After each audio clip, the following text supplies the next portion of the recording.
on ne doit pas nommer des gens, il faut aussi des compétences. On ne va pas nommer quelqu'un parce que c'est une femme. Là, vous pensez qu'au Congo, il n'y a pas une femme compétente capable d'occuper ce poste aujourd'hui? Il y en a, peut-être dans d'autres domaines. Parce que être Premier ministre, ce n'est pas tout. Il y a aussi d'autres choses, il y a d'autres qualités. Il y en a. Moi, je ne dis pas non, mais elles sont minimes.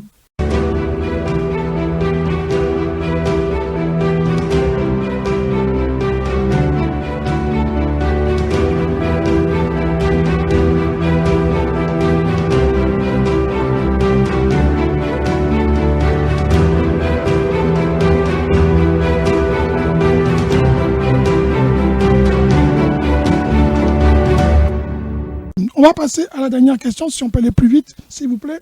C'est égalité hommes et femmes. On essaye de voir, de comprendre, on analyse. On essaye d'expliquer l'Afrique souvent au travers des regards des hommes. Il y a une sœur avec qui nous avons eu un débat qui m'a dit ceci: l'échec ou l'arrêt ou le manque de développement ou tout ce qu'on peut définir aujourd'hui en Afrique, elle l'attribue aux hommes.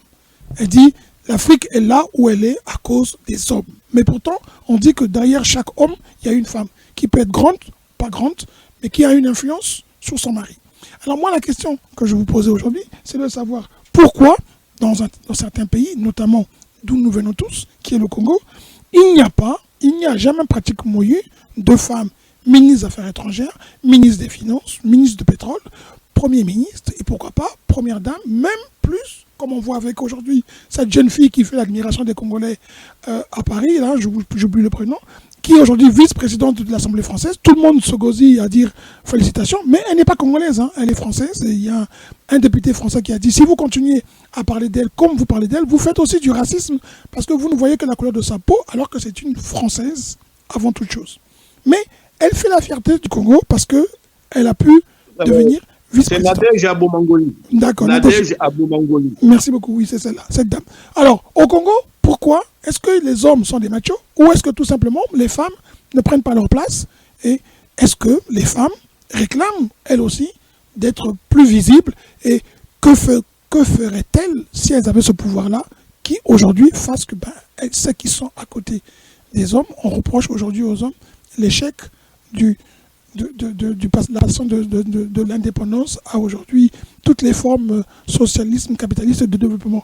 On va commencer par la femme, qui est vous, qui est Madame Opou. Madame Opou, pensez-vous qu'une femme... Je suis là. Voilà. Pensez-vous qu'une femme ferait mieux que les hommes et que les femmes aussi mériteraient d'occuper d'autres postes comme Premier ministre, les postes que j'appelle moi régaliens au Congo, par exemple? Au fait, moi j'ai ma vision, au fait. Je suis une femme et j'essaie un peu de comprendre la position de la femme. Ce n'est pas question. C'est vrai que depuis la nuit des temps, on ne voit que les hommes. Et les hommes, je dis, ont montré leurs limites. Et ça, c'est vrai. Mais nous sommes des êtres humains. Qu'est-ce qui dit que si c'était les femmes, ça aurait été autrement? Non. On a dit là où il y a l'homme, il y a la femme. Mais je pense que il ne tient qu'aux femmes de prendre leur place. Or, à ce jour, pour le Congo que je connais, je dis comme je l'entends et comme je le pense.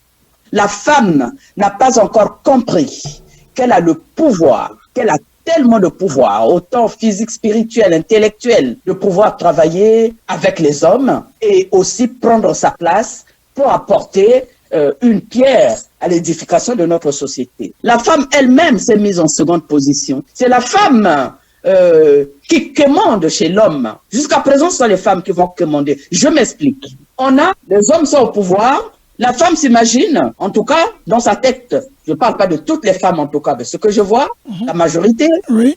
Il faut juste aller au proche des hommes pour que les hommes proposent quelque chose, moyennant autre chose. Et quand si nous allons dans cette position, nous allons en position de faiblesse. Vous ne voulez pas dire les choses, mais on pense que la femme, en quelque sorte, préfère se prostituer, ou c'est parce que il n'y a pas un problème de culturel qui fasse que les femmes ont compris comment marche le système pour avancer?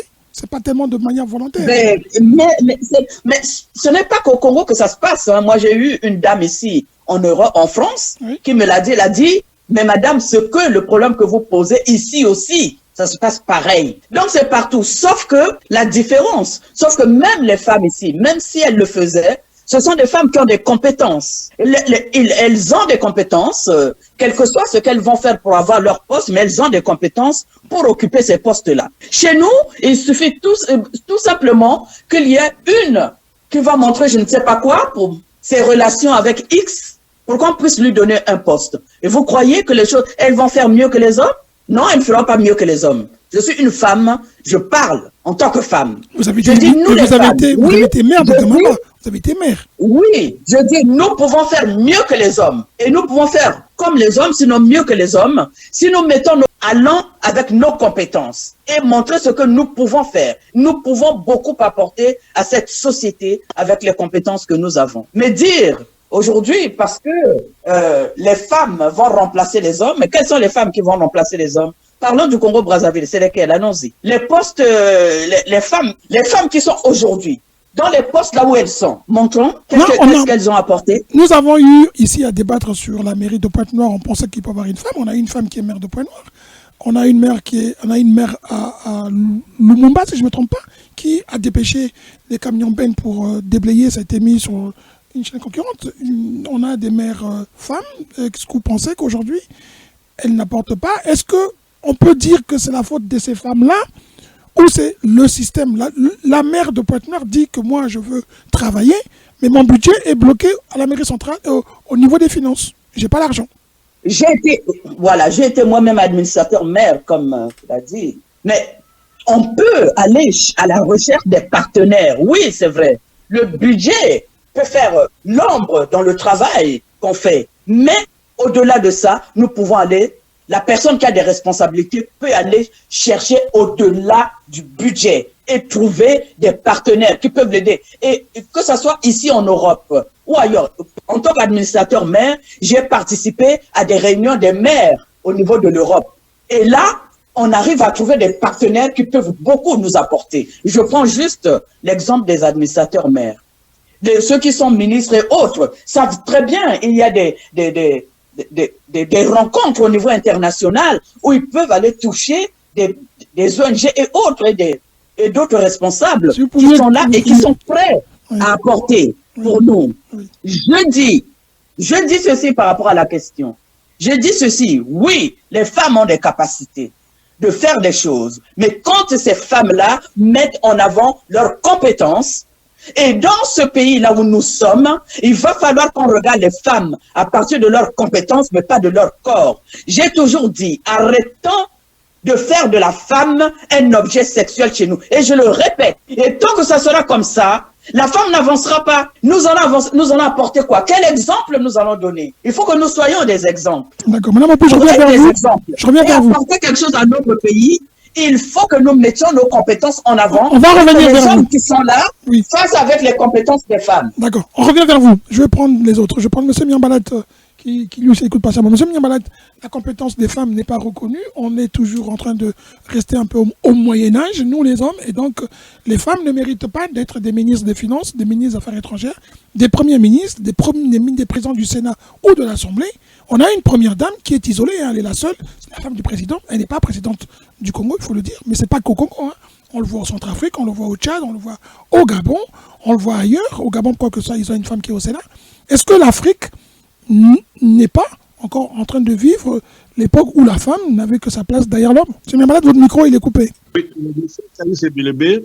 Ne faisons pas de ce débat un débat homme-femme, un débat de défi, un débat de concurrence. Non, nous sommes complémentaires. Et là étant, nous devrons remonter dans l'histoire, parce que j'en tire deux idées, deux facteurs qui font que... Je vous rappelle que vous pouvez interagir, n'attendez pas que moi je vous pose des questions.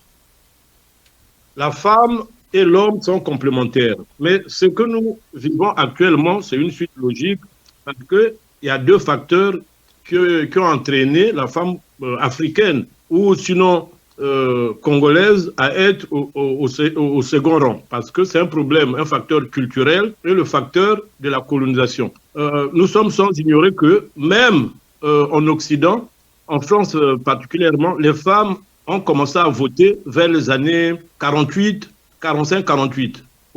Avant, elles ne votaient pas. Ensuite, les femmes, même ouvrir un compte en banque en France, les femmes ont commencé à ouvrir leur propre compte en 1965, donc c'est récent. Ce qui se passe en Europe n'est pas plus intéressant qu'en Afrique, donc on ne va pas dire même en Europe, ça veut dire que nous avons une infériorité toujours.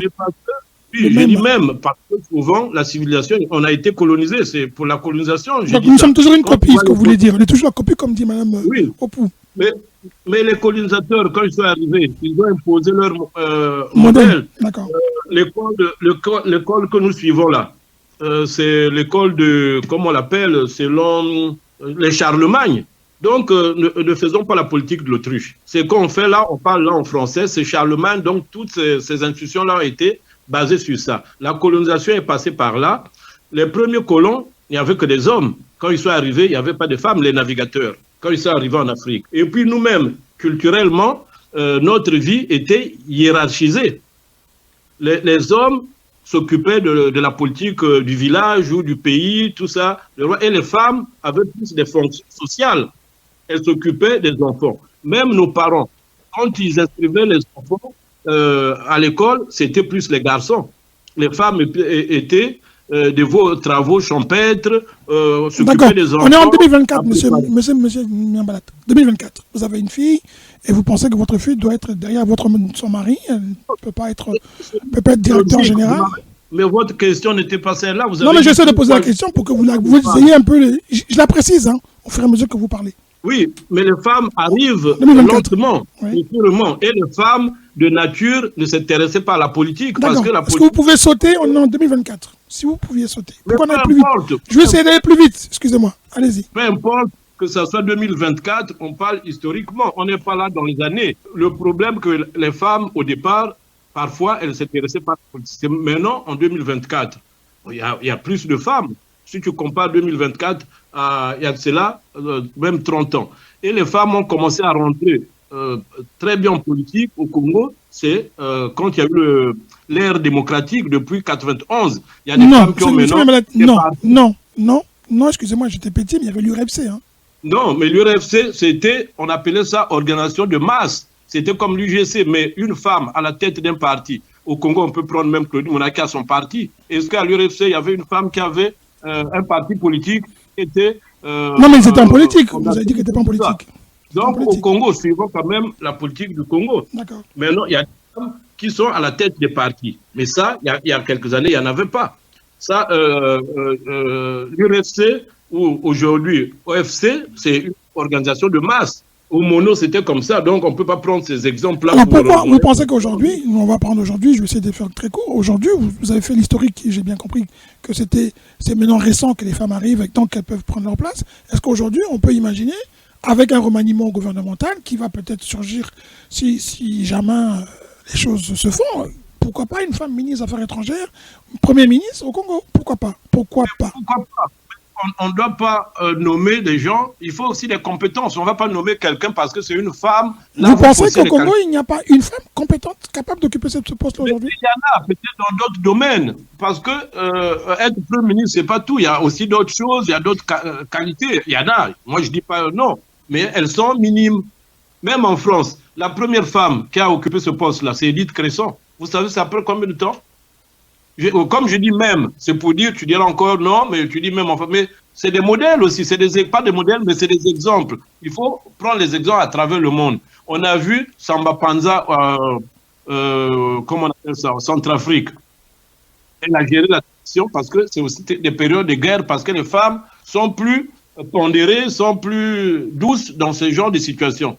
Au Gabon, on a vu, après la mort de Bongo, c'était une femme. Au Libéria, on a vu une femme.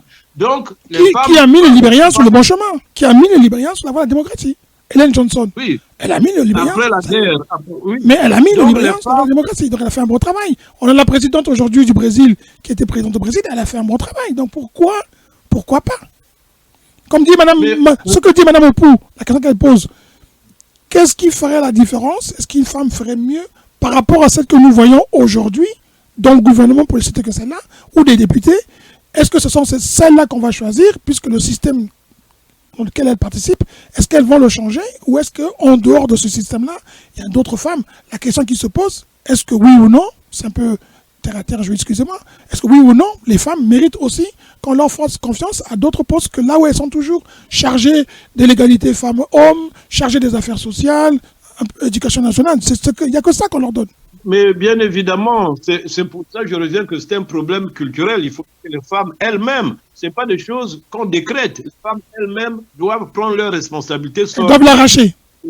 Pardon? Elles doivent l'arracher. Non, mais comme tu dis, arracher, j'aime pas trop le mot démocratiquement, oui, elles peuvent s'imposer, arracher. Ça, vous êtes dans les termes militaires, dans la dictature, là où on arrache le pouvoir par les armes. Moi, je ne suis pas dans ces termes-là.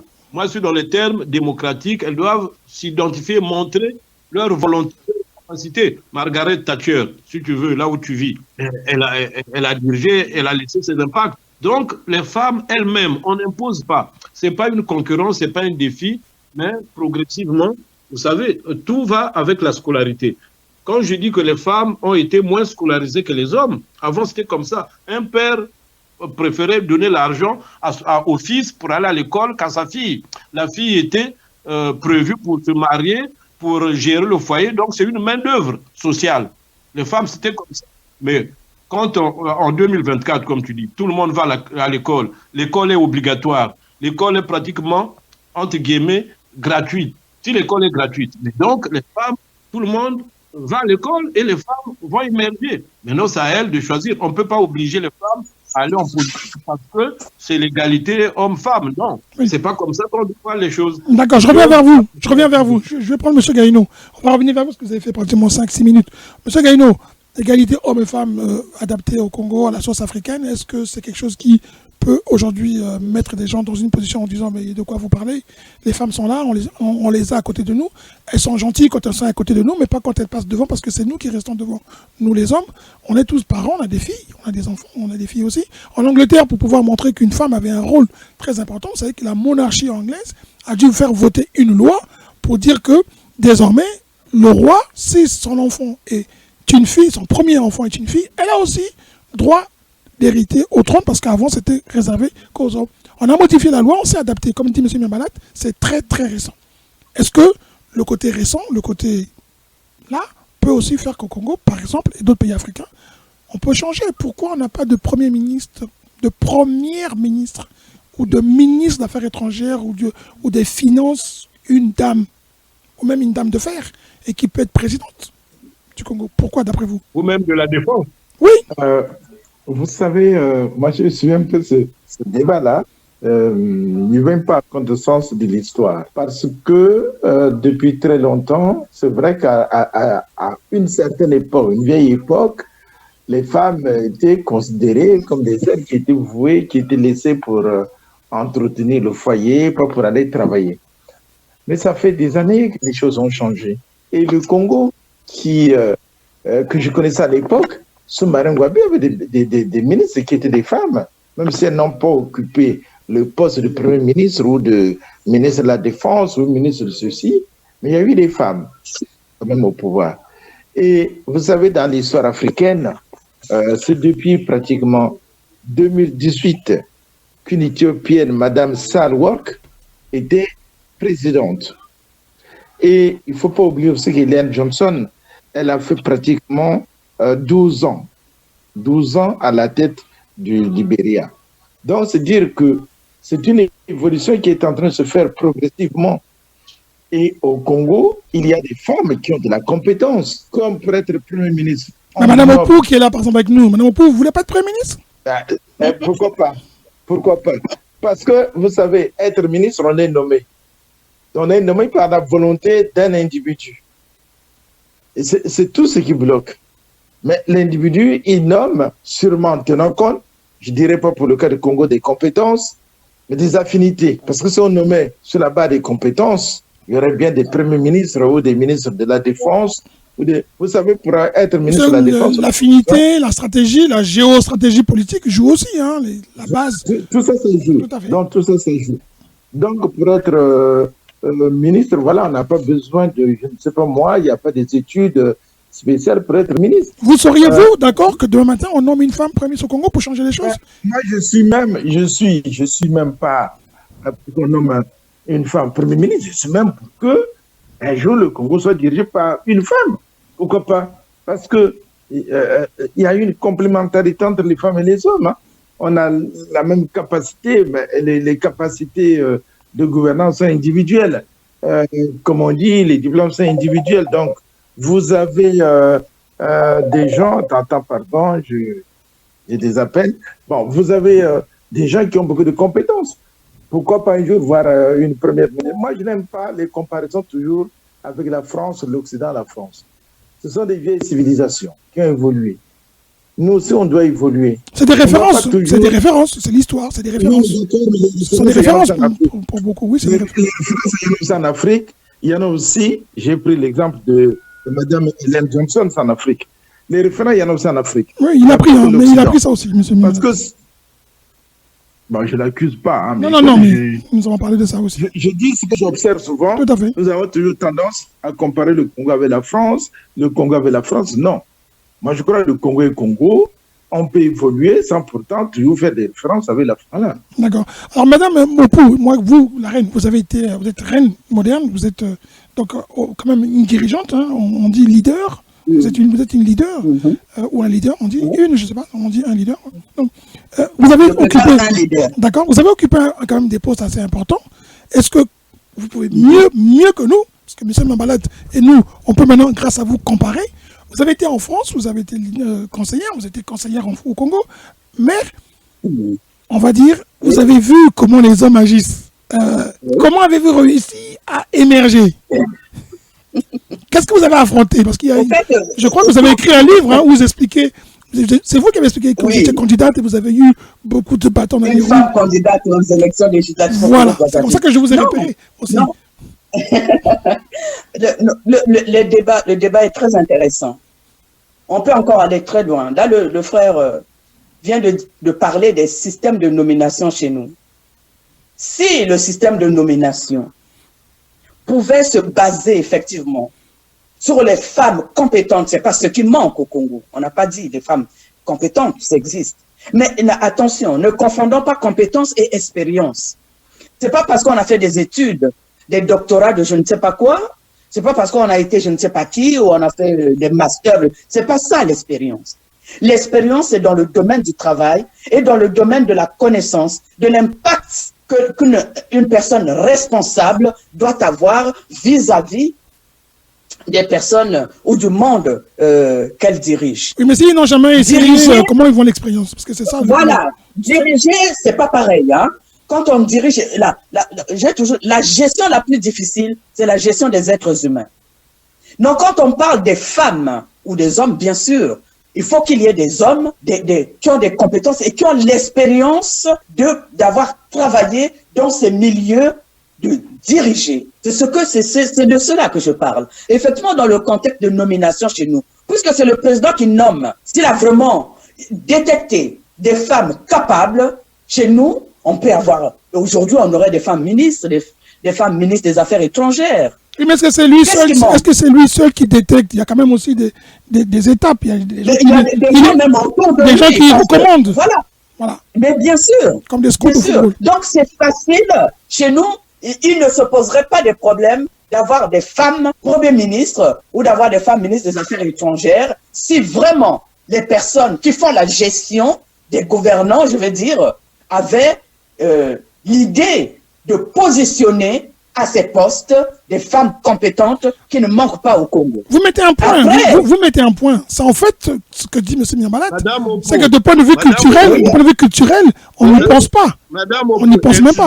Mais au Congo, vous avez déjà Eva Joly, qui est au sommet de l'État. Non, elle est conseillère. Quand même. Oui, elle est conseillère. D'accord. Déjà, celle-là est conseillère. Mais nous parlons des postes gouvernementaux. Là, vous me donnez un exemple qui me laisse bouche bée. C'est une Congolaise? Ben, je sais pas. Non. On n'a pas dit qu'il fallait mettre n'importe quelle femme. Attendez, nous sommes dans la position de la gestion de l'État. On ne va pas aller chercher. Attends, donc, nous, les femmes congolaises, nous ne valons rien pour qu'on aille prendre des femmes qui viennent de je ne sais où. Il faut arrêter ça. Mais quelle est votre position au sein de l'OFC? Votre position au sein de l'OFC concernant cette dame-là, qui s'est incrustée au sommet de l'État? Ce n'est pas que la dame, ce ne sera pas que la dame, ça serait les étrangers qui occupent des postes au Congo que vous posez. Ça, c'est un problème que je ne maîtrise pas. Je ne parle pas de ce que je ne maîtrise pas. Je dis tout simplement, aujourd'hui, nous avons la possibilité d'avoir des femmes compétentes à la tête de l'État.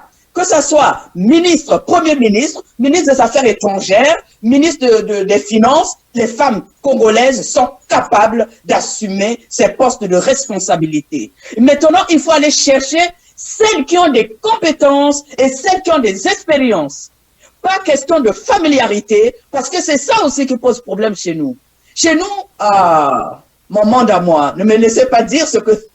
Non. Vous savez vous-même. Essayez, mettons un peu les familiarités de côté et prenons des personnes qui ont des capacités pour pouvoir gérer ce pays, parce que le Congo-Brazzaville aujourd'hui a besoin de ces compétences.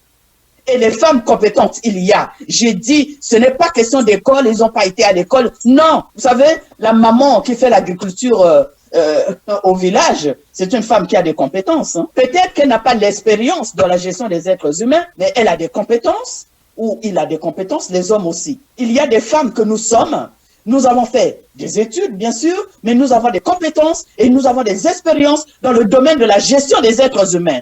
Ce sont ces femmes-là qu'il faut aller chercher. Il ne faut pas chercher que ces femmes-là fassent partie de la famille proche. C'est des Congolais, c'est des Congolaises qui doivent participer et apporter une pierre à la construction de leur pays. Et les Congolaises, elles le peuvent. Et on peut les trouver si on les cherche bien, quand on ne cherche pas juste à côté de la famille proche, la famille... Alors, question, Madame Opouk, nous, les Congolaises, nous sommes là. Nous avons l'expérience. Oui, nous avons des compétences. On a compris. Je vous pose une question. Si le pays nous appelle, nous allons répondre positivement. D'accord. Pour apporter une pierre à notre pays. Je vous pose une question. Ouais. Pour que ça passe avec tout le monde. Quand on parle des femmes, on a des gens au gouvernement qui ont leurs femmes à côté d'elles, qui les félicitent dans leur travail. Mais les Congolais constatent que les résultats sont médiocres. C'est entre guillemets. Mais c'est même gentil.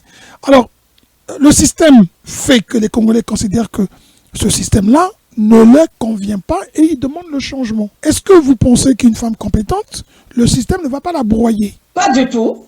Pas du tout. Quand une personne est engagée dans son travail, j'ai été administrateur maire à Mpilunga Maba, le système ne m'a pas broyé. Le système va broyer comment?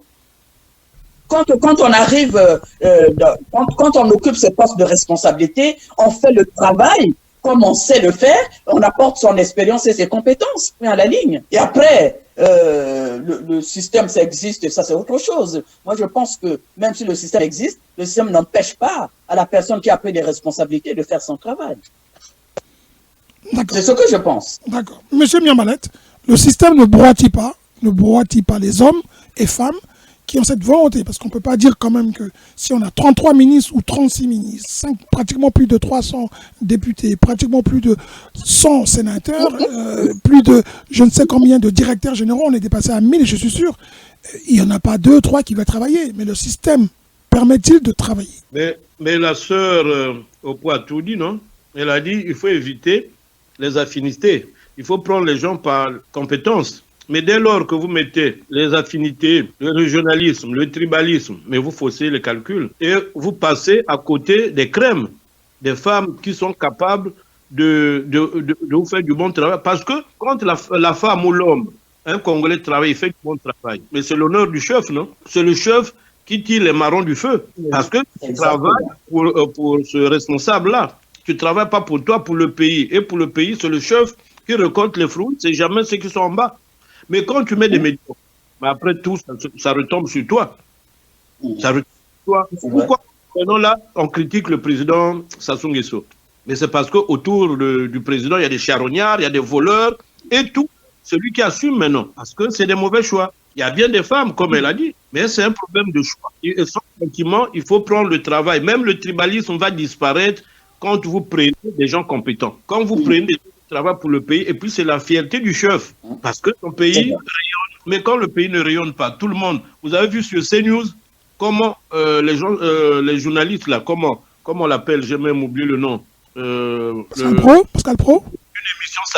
Une émission satirique de CNews. Mais ils se sont moqués du mariage sur TMC, présidentiel. Avec Fabien Barthez. Voilà. Barthez, il s'est moqué du mariage qui s'est passé au 16e entre Joujou et son réélu Ngoniba. Ils ont dit, mais voilà, mais tout ça, ça ridiculise le pays parce que, tout simplement, bon, c'est le clan, c'est la famille, c'est les bourgeois et tout le monde se moque de nous. Mais si c'était des gens compétents, ils avaient le droit aussi de se marier. C'est des humains. L'amour ne choisit pas. Je suis...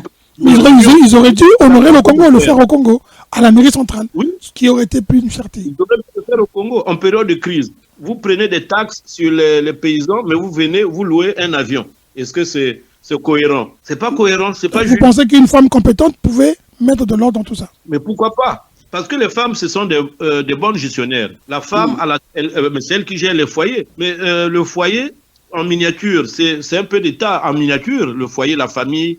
Mais les femmes, c'est des... Il y en a, c'est pas toutes les femmes, mais il y a des femmes qui gèrent bien les foyers.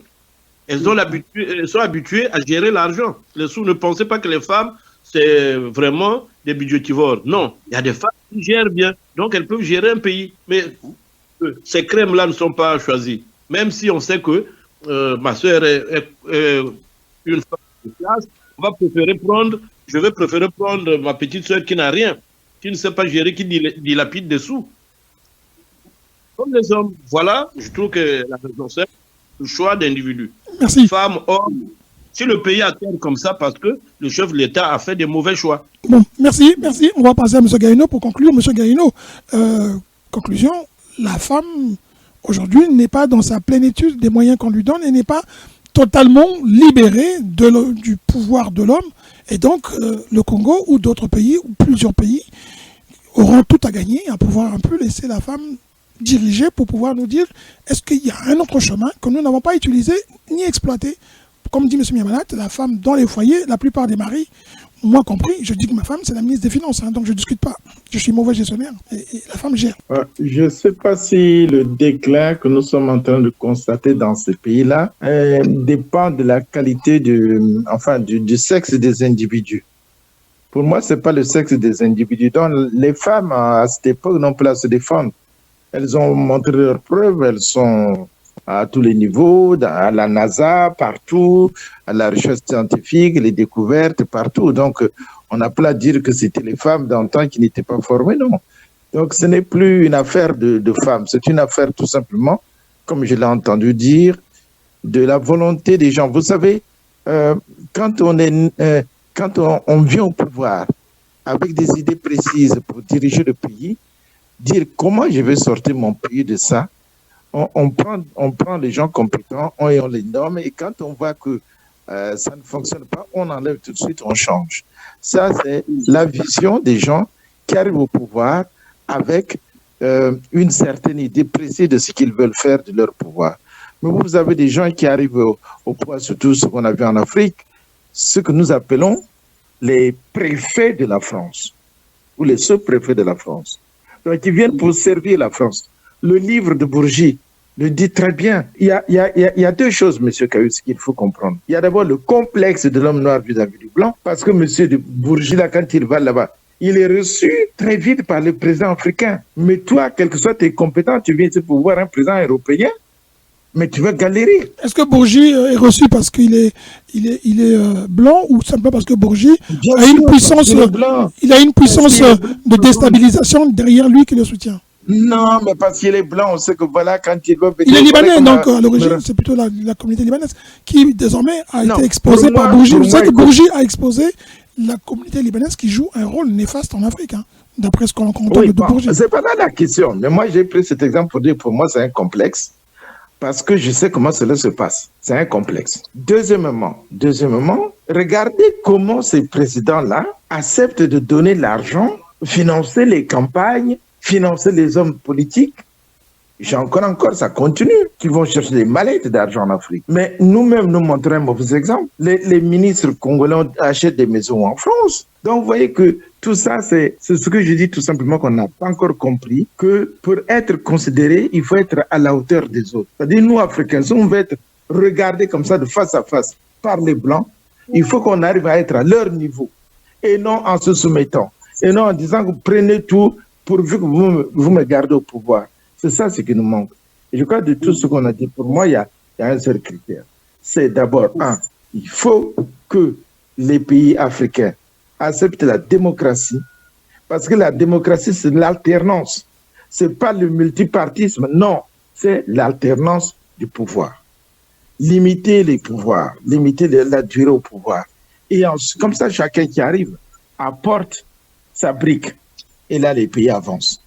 Vous voyez que, par exemple, le Congo aujourd'hui a reculé de plus de 80 ans. Donc, parce que les gens n'ont jamais apporté une brique.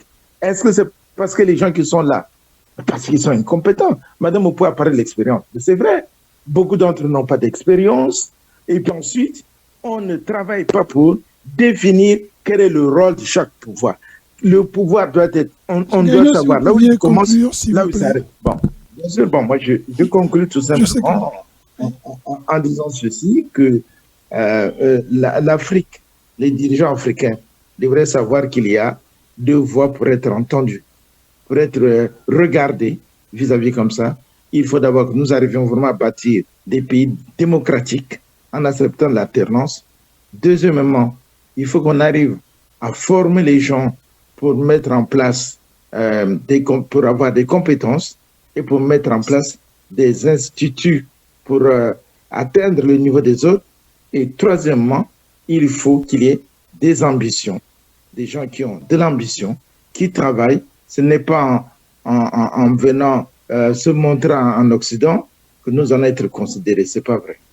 Je vous remercie beaucoup, M. Gaïno. On va conclure. Chacun de vous a 1 minute pour conclure du sujet que vous n'avez pas voulu. Madame Opou, je vous remercie beaucoup d'avoir rejoint l'équipe. En tout cas, Madame la reine, vous allez nous préciser si vous voulez qu'on vous appelle Madame Opou, qu'on appelle la reine, ou si les deux vous conviennent.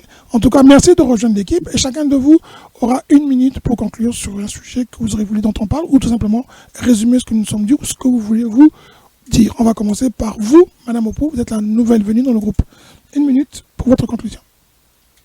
Merci. C'est la reine, la seule et l'unique. Oui, je voulais juste insister sur le fait que nous, les femmes congolaises, nous sommes prêtes. Le Congo engorge des femmes qui ont des compétences et de l'expérience. Il s'agit aujourd'hui, à ceux qui sont là actuellement, de pouvoir captiver ces femmes-là en leur proposant des postes qui leur conviennent pour qu'elles puissent apporter leur pierre à la construction de notre édifice. Éduquer une femme, c'est éduquer une nation. Nous sommes prêts à apporter notre pierre vraiment pour pouvoir relever notre société, qui est le Congo-Brazzaville, le beau pays qui nous a été légué par nos ancêtres. J'insiste sur le fait que aujourd'hui, l'homme et la femme, on parle de l'égalité, sûrement. L'égalité intellectuelle, nous l'avons. Et les hommes congolais, la femme congolaise, ensemble, peuvent bâtir leur pays si nous choisissons, si on choisit les compétences, ceux qui ont de l'expérience pour pouvoir apporter leur savoir-faire pour on va dire, le bonheur de ce pays. Nous pouvons le faire ensemble, car c'est ensemble que nous allons aller plus loin. Quand j'ai dit cela, c'est terminé. Merci beaucoup. On va, M. Gaïno. Vous allez prendre la parole, après M. Ngoumabianet conclura. Non, moi j'ai déjà conclu, j'ai dit tout simplement qu'il faut, ce n'est pas la compétence qui manque aujourd'hui au Congo, il y a des femmes qui sont ministres, mais quand on regarde le bilan, il est vraiment médiocre. Donc pour moi, c'est un peu ce que vient de dire Mme Opou, qu'il faut des hommes compétents à la tête des États, il faut aussi des hommes ambitieux, des hommes qui ont des projets, des hommes qui savent organiser un pays, parce qu'on dit Natus ad imperium, né pour le commandement. Tout le monde n'est pas né pour le commandement. Et c'est ce qu'on est en train de voir.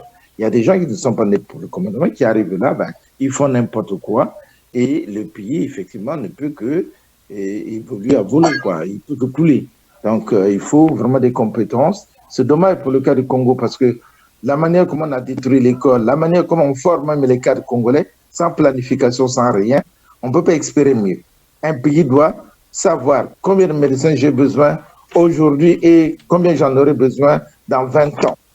Dans 20 ans, il faut commencer à les former d'ici 5 ans. Combien d'ingénieurs j'ai besoin, combien de maçons, combien d'ouvriers, combien d'électriciens, combien. Un pays, c'est tout un travail de planification et de vision. Et non, on vient là, on s'assied sur les fauteuils, le matin on se lève, on dort. Il nous a dépassé les 1 minute. Voilà. Donc, le corps qui chante, M. Gaïno.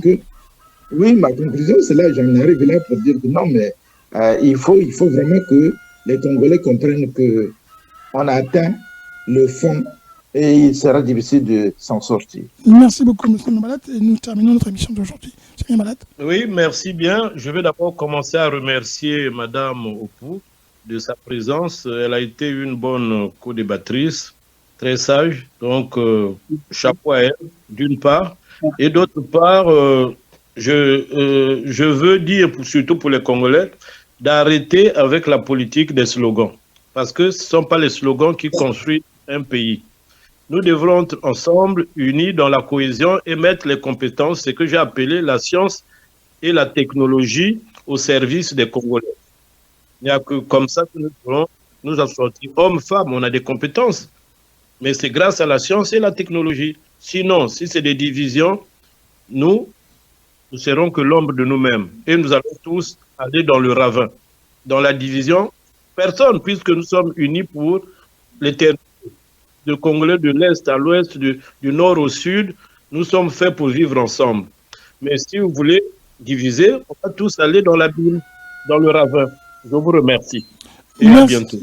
Merci beaucoup à vous trois. Merci beaucoup pour la qualité des débats. Monsieur Miambalat, Monsieur Gaïno, Madame Opou qui ajoute l'un plus, et notamment la voix féminine. Vous allez pouvoir vous imposer. Il y a 3 hommes, il y en a 3. Le 3e n'est peut-être pas là aujourd'hui, mais vous allez faire beaucoup d'efforts. Donc on va essayer de voir si vous aurez plus de temps de parole. Mais c'est l'égalité, donc je ne crois pas que vous auriez droit. Mais en tout cas, merci pour l'expertise que vous apportez en plus. Je vous souhaite à vous tous un très bon week-end et à vendredi prochain pour le prochain débat. Merci beaucoup à nos auditeurs qui nous écoutent. C'était Caillou CBLB, Madame Opou et Jenny qui nous a rejoints, Monsieur Gaïno, toujours présent, ainsi que Monsieur Miambalat. À vendredi prochain sur la radio Bakampi. Merci bien, au revoir. Au revoir. Merci.